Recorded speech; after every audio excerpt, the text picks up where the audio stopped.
Voilà les gars, nous voilà de retour. Donc c'était très sympa. On a beaucoup marché, j'ai beaucoup marché, mais c'était vachement cool. On a bien rigolé et surtout ce qui est très important, c'est que je me suis fait des contacts supplémentaires. Donc on a pu parler avec des responsables, on a pu parler aussi également avec des dirigeants. Encore une fois, pour élargir notre réseau, pour élargir nos informations. Il y a un truc que je dois vous dire, à l'étranger, ils raffolent des joueurs français, ils aiment beaucoup les joueurs français.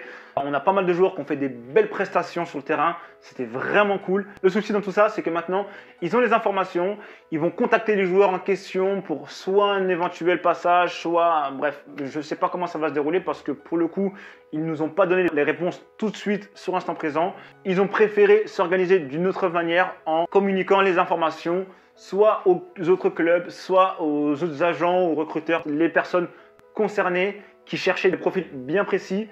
Et voilà, ils vont être contactés d'ici la fin de cette semaine, la fin de la semaine prochaine, donc on ne sait pas encore. Bref, en attendant, on croise les doigts, j'espère que ça marchera pour certains d'entre eux. Maintenant, on va commencer par les points positifs et les points négatifs un petit peu de tout ce qui s'est passé. Partez du principe que si vous voulez un jour partir en détection, les garçons, à l'étranger, premièrement, il va vous falloir un budget. Et ouais, nous, tout ce qu'on a fait là-bas, c'était pas gratuit. Nous, il a fallu qu'on se loge, il a fallu qu'on mange, etc.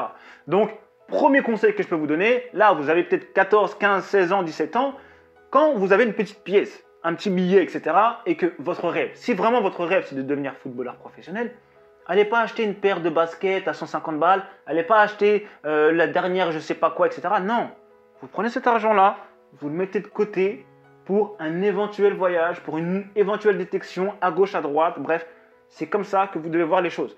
Mettez des sous de côté le jour où vous en aurez besoin pour aller là où vous devez aller.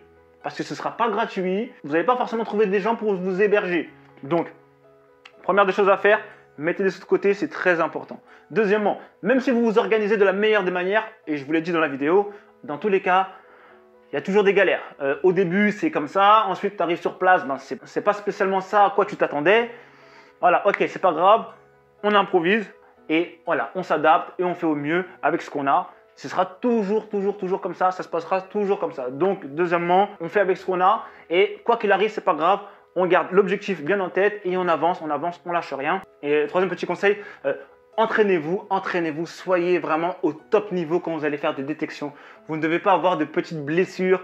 Ça nous arrivait d'avoir des joueurs qui avaient des petites douleurs, qui avaient des petites blessures qui traînaient déjà depuis un petit moment et au final, ils veulent réussir, mais tu ne peux pas être à 100% de tes capacités et ça les gars c'est pas bon, donc soignez-vous, vous devez vraiment être à 100%. Si vous avez la moindre douleur, peu importe à quel endroit, quelle partie de votre corps c'est, soignez-la. Vous allez voir un médecin, vous allez voir un orthopédiste, vous allez voir un kiné, bref, vous faites vos séances de rééducation et vous vous soignez.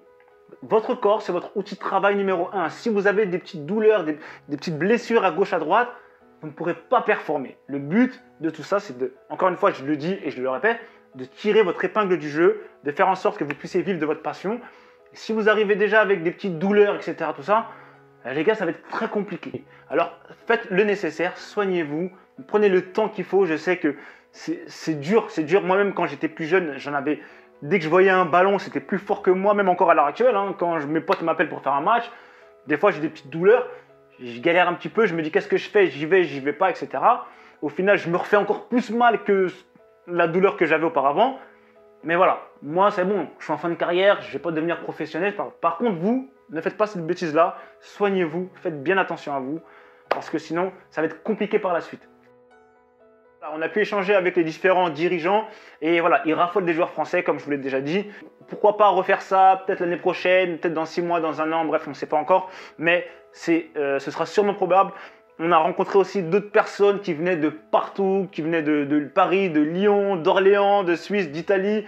Il y en a même qui venaient, je crois, de Belgique aussi. Bref, peu importe. Mais en tout cas, voilà, ils sont tous partis de chez eux pour faire quelque chose que les 3/4 des footballeurs ne font pas. Donc oui, il y a Cristiano Ronaldo, oui il y a Messi, oui il y a la Liga, etc. Il y a les meilleurs joueurs qui gagnent des millions d'euros, mais il y a aussi des joueurs qui vivent de leur passion, qui sont en 2e division, 3e division, et ils gagnent 1500 euros, 2000, 3000 euros, et ils ont une bonne situation, ils ont un bon salaire, et ils vivent de leur passion les gars. Donc il ne faut pas regarder que les meilleurs clubs, que les gros clubs, il va falloir monter les escaliers, crescendo, étape par étape, pour aller le plus haut possible. Et c'est comme ça que vous arrivez au sommet. C'est très rare, sauf si vous êtes déjà en centre de formation et que vous êtes excellent. À ce moment-là, oui, bien sûr, ce sera beaucoup plus facile pour vous d'arriver au top niveau. Mais il y a des paliers intermédiaires.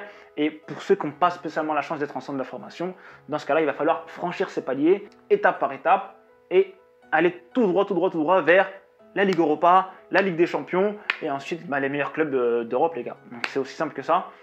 En ce qui concerne vos emails, vous avez été nombreux à me dire que les emails tombaient dans les spams ou dans les courriers indésirables.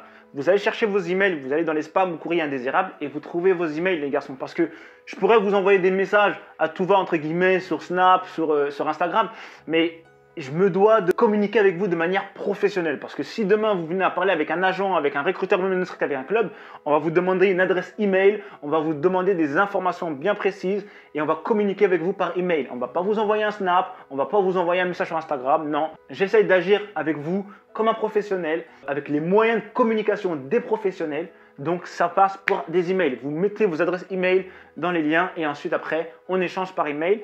Et ensuite après pourquoi pas envoyer des messages sur Instagram, etc. Là où on communique beaucoup plus facilement. Mais vous devez commencer à communiquer et à penser comme quelqu'un qui demain devrait être contacté par un agent, par un recruteur, ne serait-ce même par un bon club. Et bien les garçons, c'est pas des snaps les gars, c'est pas sur Snap ni sur Instagram. D'accord, ça commence par des emails. Donnez-moi des emails et ensuite à partir de là, on commence à avancer crescendo. En attendant, moi, je continue à bosser avec les membres du programme. Je continue aussi à vous faire des vidéos de qualité parce que ce qui m'intéresse, c'est vraiment vous apporter un maximum d'informations pour que vous puissiez vous aussi réaliser votre rêve. C'est vraiment ça le plus important. En attendant, moi, je vous dis au prochain épisode, les gars. Faites attention à vous, mettez vos crampons, allez vous entraîner. Et moi, je vous dis au prochain épisode, les gars. Encore. Ouais.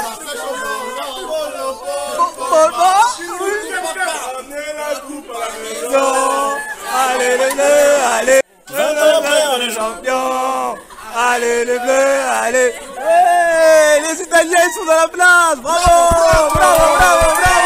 les Italianos. Chocolat en poudre. Même pour mon chocolat en poudre. Ton petit Nesquik, il te faut ton petit Nesquik le matin? Un petit Nesquik le matin. Oui, allez, c'est parti. Ah bah c'est parti, on va prendre un petit Nesquik alors. Un petit Nesquik le matin, tu vois, pour mettre dans le lait, très important. Avec les pains de Miaris, Nutella, la base, ça fond. Ça fond. Et Voilà, ça passe fond. tout seul. Ça Hein. passe tout seul. Tu passes une excellente journée après. Exactement. Rempli de protéines, rempli, là t'es bien pour la journée, t'es requinqué. N'oublions pas le repas du matin, le matin, le repas le plus important de la journée. Voilà. Merci. Et merci.